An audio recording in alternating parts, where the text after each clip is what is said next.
Hello, j'espère que vous allez bien, bienvenue sur la chaîne Spectaculaire. Aujourd'hui on se retrouve pour une nouvelle exploration. Je vous emmène au festival Évin l'été, festival d'art de la rue qui se déroule dans le 20e arrondissement de Paris. Pour celles et ceux qui suivent la chaîne, j'y étais déjà allé l'année dernière et là on y retourne. Ça a commencé mercredi et je vais vous montrer déjà tout ce que j'ai vu.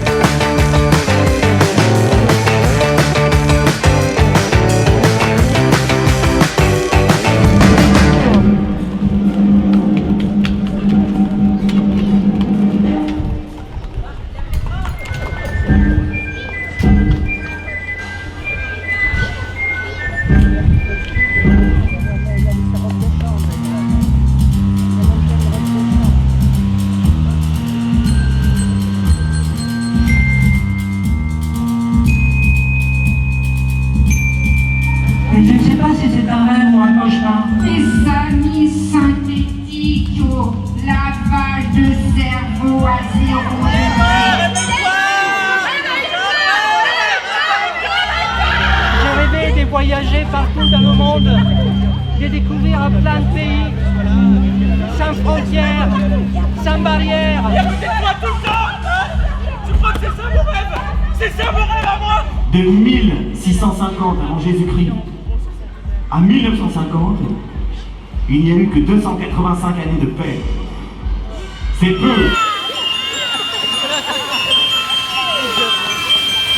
Il y avait un rêve auquel j'ai tenu et auquel je tiens encore aujourd'hui. C'est celui d'être ici, devant toi. Mon rêve, c'est quoi en fait? C'est que Paris, ça devient une ville où tout le monde sourit, tout le monde est en vacances toute l'année. Vous voyez ce que je veux dire? Ça va ou pas? Où il n'y a pas de les gens ils sont fâchés, des trop poules au dodo. Quelqu'un a déjà rêvé de faire un tour de limousine rose? Oui, vous voulez faire un tour de limousine rose? Moi aussi.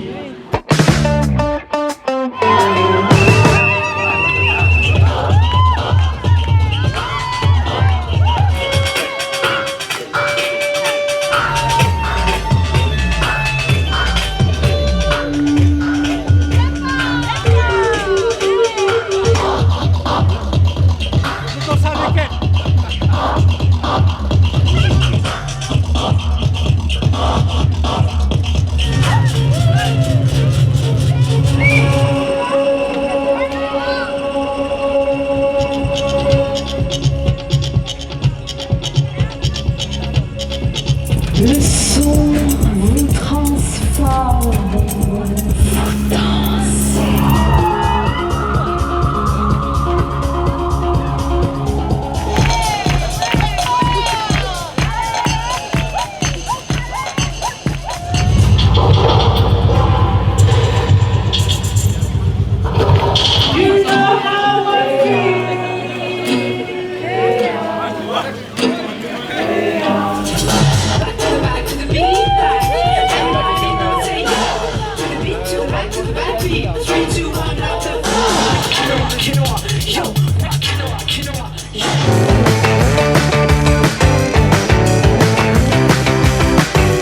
Bien, reprenons.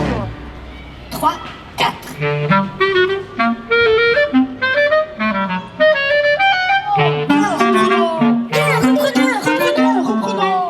Du coup, on a reçu le CD à la maison la semaine dernière et vu qu'on n'a pas encore eu le temps de l'écouter, tu sais comment on bosse nous, hein, on l'a apporté en se disant qu'on se le mettrait à Noël tous ensemble. Ah, super. Mais vous l'avez pris là avec vous là ce soir? Mais t'as qu'à le mettre sur la chaîne du salon là, je vais te la brancher. Non, Bouge pas, je vais te la brancher. non mais c'est Noël, c'est peut-être pas trop une musique de contexte, enfin le faites pas pour me faire Non, tu plaisir. rigoles. Allez là, l'artiste, on veut t'entendre nous. Hein. Bah, Ah, si, on se le met. Eh attends, l'artiste de la famille, oh.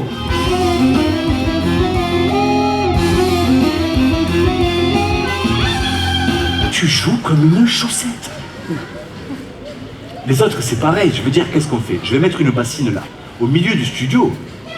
Et dès qu'il y en a un qui se pigne, il va jeter 20 centimes dedans.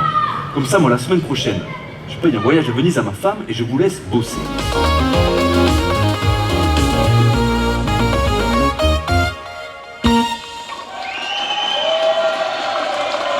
Je suis sûr qu'il y en a qui sont à deux doigts de préjugés sur ma face, tu vois. Comme moi tout à l'heure, en fait, quand je t'ai vu débouler, désolé frère, mais en fait, avec tes cheveux un peu chelous, tu vois, tes boucles d'oreilles, tes chaussures, tes lunettes, tu vois, j'avoue, pareil, j'étais préjugé à la face. Comment tu me mets cher là, mais non, mais toi aussi, Romain, tu vois, avoue sérieusement, je suis sûr que tu vois, même 3 secondes, tu m'as clichétisé, obligé.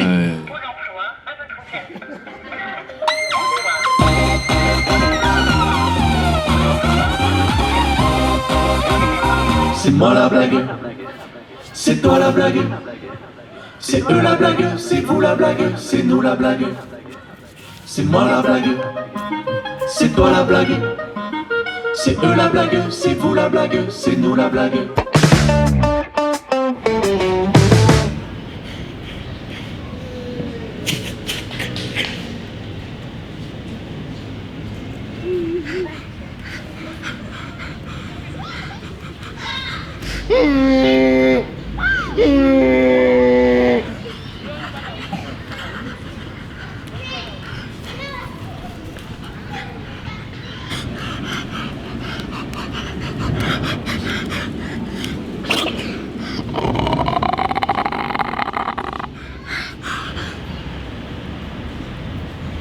I'm waiting for dum dum dum dum dum dum. Let's have some fun. Dum dum dum dum dum dum. Life is precious.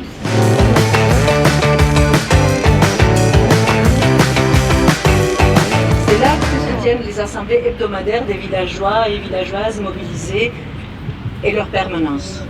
Elodie est journaliste, elle fait un papier sur la mobilisation dans les petites villes. Enfin, je suis sociologue, mais j'écris aussi pour des journaux. Déjà pour les manifs du 1er mai maintenant, ils envoient l'armée. Alors pour un kidnapping, t'imagines? D'une journaliste en plus? Là ils vont nous exploser la gueule. On ne va kidnapper personne. Encore heureux, bon, dites-nous, c'est stressant là. Joseph et toi, vous allez rester? Oui. Joseph est le maire, après tout, et on est d'accord avec l'idée.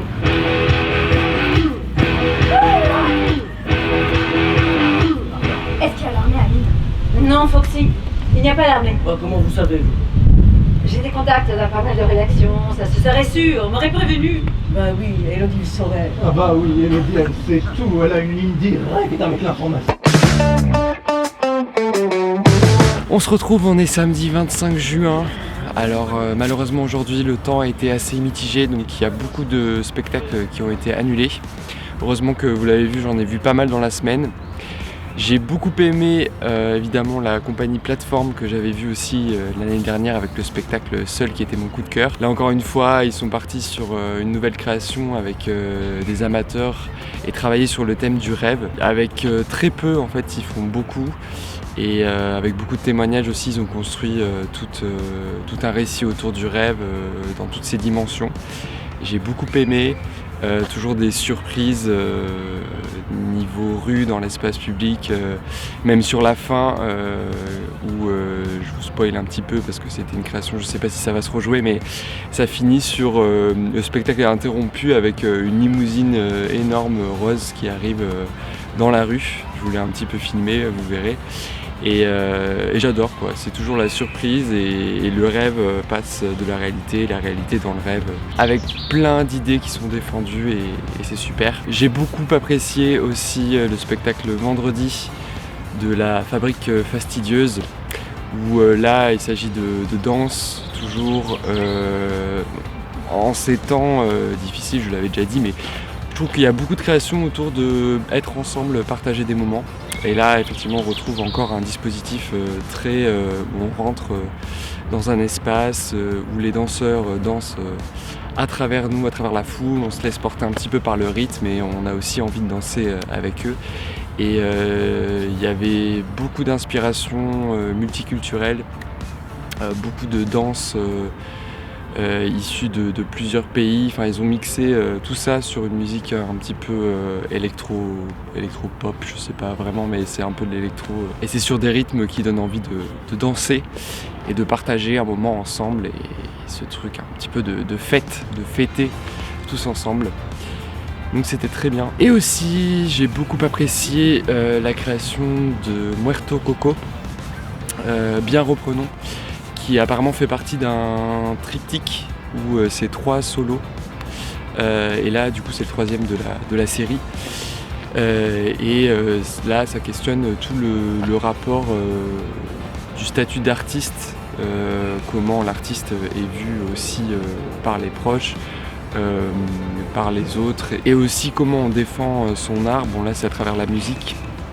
Et il y a aussi cette critique de une manière d'enseigner la musique avec le conservatoire où c'est très carré, et que lui, l'interprète, avait aussi ce besoin de créer son propre chemin, sa propre musique, avec ses propres inspirations. Voilà, c'était à la fois musical, drôle, et puis en plus ce qui est intéressant, c'est qu'il dialoguait aussi avec lui-même, entre guillemets, parce que il y avait une spatialisation du son, où il y avait plusieurs enceintes disposées autour de lui, et il pouvait dialoguer et faire les scènes comme ça, où il revenait dans des souvenirs, dans un repas de famille par exemple, ou alors quand il y avait le prof du conservatoire ou de son école de jazz, il pouvait dialoguer en fait comme ça. Et puis aujourd'hui, malgré le temps pluvieux et incertain, j'ai pu voir dans un lycée du 20e la compagnie CTA compagnie, j'en avais déjà parlé plusieurs fois, compagnie du 20e arrondissement. Et là, pour le coup, c'était On Veut. C'est une compagnie qui travaille beaucoup sur le dispositif, je l'avais dit dans ma précédente vidéo, qui regarde souvent dans les yeux, qui prend vraiment le contact avec le public, avec chaque personne du public. Et là, pour le coup, j'ai pas pu trop filmer parce que je voulais vivre l'expérience au maximum, et c'était dans un endroit assez exigu. On était en fait dans la cage d'escalier du lycée. Du coup, il y avait des gens qui étaient en contrebas, des gens qui étaient sur le haut. Moi, j'étais un peu plus sur le haut. Et pareil, c'est une forme malléable en fait qu'ils ont imaginé, qui peut se jouer en fait dans toutes les circonstances, qu'il y ait des restrictions, qu'il n'y en ait pas, qu'il y ait des problèmes d'accès ou quoi. La forme change à chaque fois, ce que je trouve vraiment cool. Et elle s'adapte à chaque lieu et à chaque comédienne, comédien, parce qu'en fait, ils peuvent jouer ce spectacle à 4, à 30, à 2, à 1. Et le jour même, là, du coup, ils avaient décidé de qui allait jouer et dans quel espace du lycée. Il y avait plusieurs représentations dans la journée. Et durant ces plusieurs représentations, c'était jamais le même spectacle. En fait, vous allez jamais voir le même spectacle. Et demain, normalement, il me reste un dernier spectacle, Ce qui nous lie, si le soleil est au rendez-vous.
Voilà, c'est sur une très belle note que s'achève le festival Évin l'été. J'ai terminé par le spectacle Ce qui nous lie, spectacle de danse du groupe Nuit, qui parlait surtout du contact entre les humains, cette connexion qu'on a. Il y avait les danseuses et les danseurs qui allaient vers le public, qui dansaient encore une fois parmi le public, et qui nous rappellent aussi que nous avons tous un lien, quelle que soit notre origine. Ça me rappelle aussi le rôle du spectacle vivant. Mais c'est vrai que dans ce monde hyper connecté, où on est souvent derrière un écran ou quoi, la preuve ici, on oublie qu'on a ce lien si particulier qui fait l'humanité. Voilà, dans ses qualités et dans ses défauts. Et c'est pour ça que c'est important aussi de vivre les expériences des spectacles, de tout ce qui est le spectacle vivant. Voilà, en tout cas n'hésitez pas à me dire si cette vidéo vous a plu, à mettre des petits commentaires, si vous connaissez des festivals en France d'art de la rue ou autres, et si vous connaissiez les compagnies que je vous ai présentées, ou si justement c'était une totale découverte. Je vous dis à très vite pour une nouvelle vidéo. En attendant, cultivez votre curiosité, continuez de rêver, de créer, et surtout, ouvrez grand vos yeux.